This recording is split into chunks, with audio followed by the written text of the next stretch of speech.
Je pense qu'il est plus qu'urgent de soumettre désormais les personnes devant occuper certaines fonctions étatiques dans notre pays à des examens psychiques.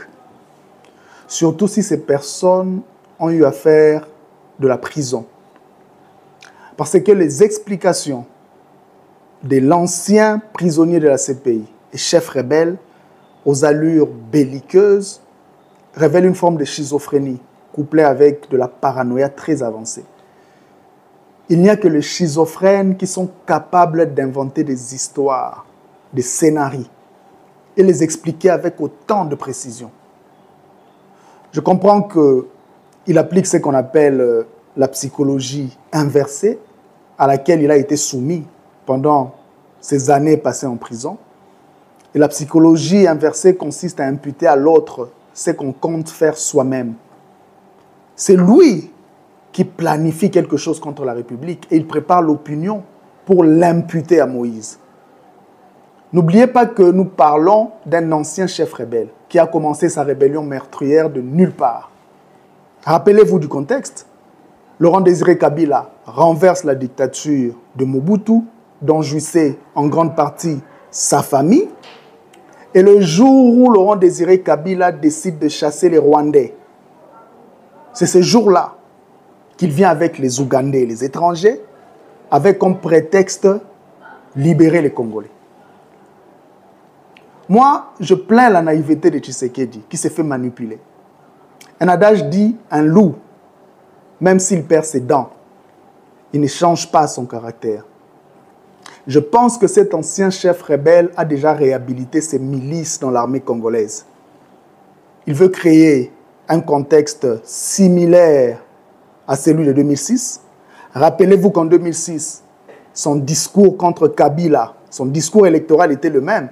Bo votez pour Nazali, moi Namboka, votez pour moi parce que je suis enfant du pays. C'est le même discours qu'il a donné à Tshisekedi. Et après proclamation des résultats, qui consacrera Moïse président, il va créer, comme en 2006, un chaos similaire. Et si ça tourne mal, devinez qui ira à la CPI, c'est Tshisekedi.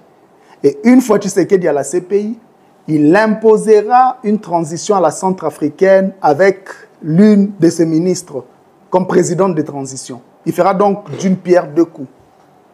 Le vrai ennemi interne de la RDC, c'est lui, cet ancien chef rebelle-là.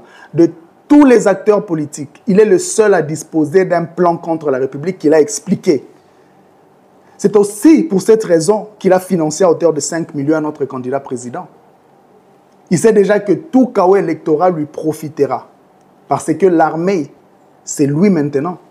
C'est lui qui dirige l'armée. Le peuple doit aussi savoir, ça c'est important, qu'au mois de juillet, le 10 juillet de cette année, il avait loué un jet privé pour un voyage non officiel au Rwanda avec un Falcon 900, immatriculé ZSFCI, pour vendre la maison de son père au Rwanda. Et il avait par la même occasion rencontré Kagame. Pourquoi? Il dit que notre candidat a distribué 250 000 $ pour faire le plein à l'Équateur. Mais quelle honte! Moi, j'aurais préféré qu'il parle des 10 millions qu'il a reçus de l'Union sacrée pour battre campagne à l'Équateur. Il a reçu 10 millions. 10 millions qui pouvaient servir à construire des routes et des infrastructures pour les enfants de l'Équateur. Il a préféré louer des hélicoptères qui coûtent très cher pour lui-même. Mais ça, c'est se moquer et tuer une deuxième fois les enfants de l'Équateur qu'il a déjà massacrés lors de sa rébellion. Il parle des Russes. Il parle de Russes.